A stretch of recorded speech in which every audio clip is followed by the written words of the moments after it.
bashing, insulting. It was the fun was gone, the dancing was gone, the music was hokey. It was all like hokey music, like kumbaya, kumbaya, crap like that, and it wasn't like everybody. Okay, 5, 4, 3, 2. Yes, our wise listener, we are tuned in today to Out of the Box Radio, and I would like to introduce Jordan Maxwell today. He's going to be discussing the Incorruptible Saints. Jordan, would you give us some insight about this?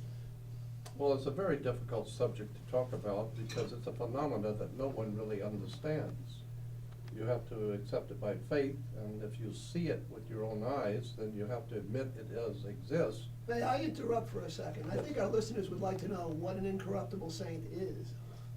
Well, I think it would be better for you to explain to the audience what you're talking about.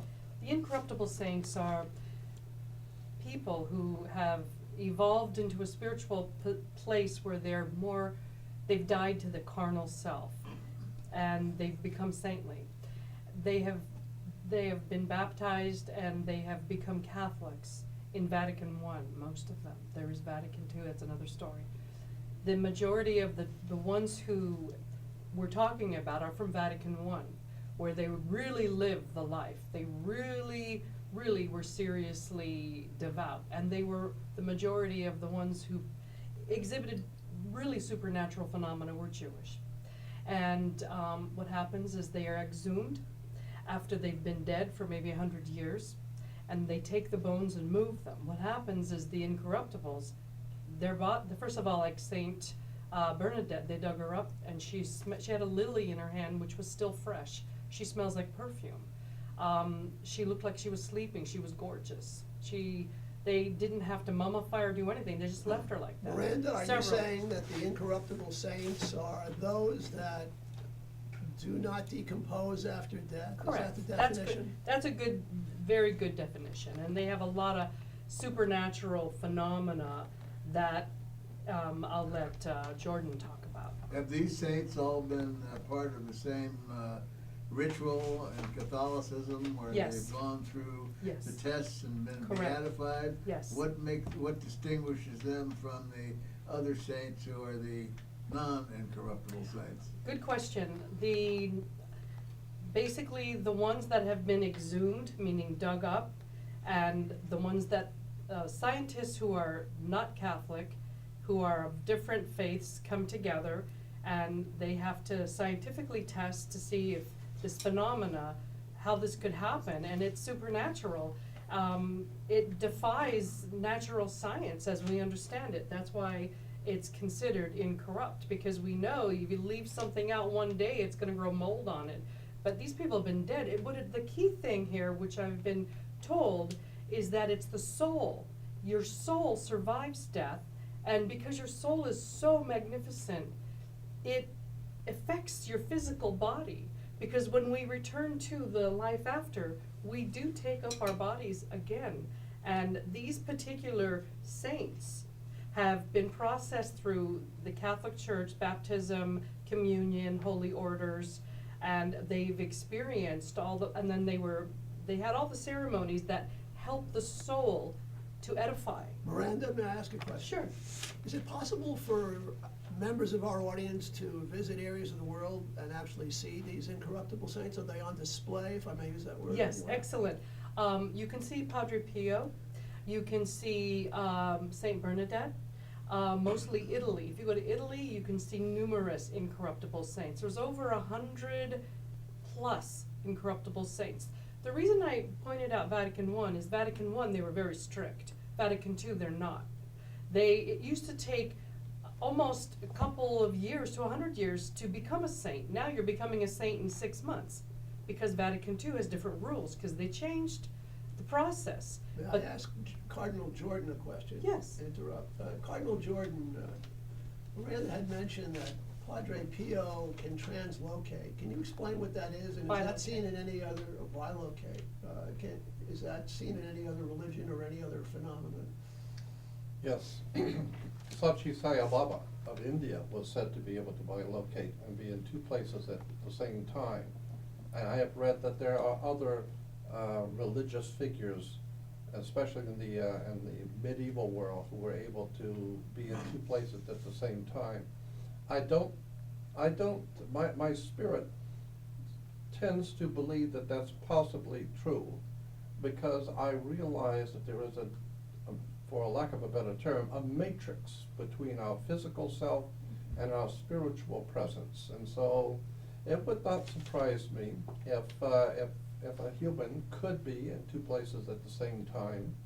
I wouldn't put that in impossible, but I question many things which people have seen as it only rings true if I could see it myself. Well, certainly people do tell stories, Of course. and people have identical twins.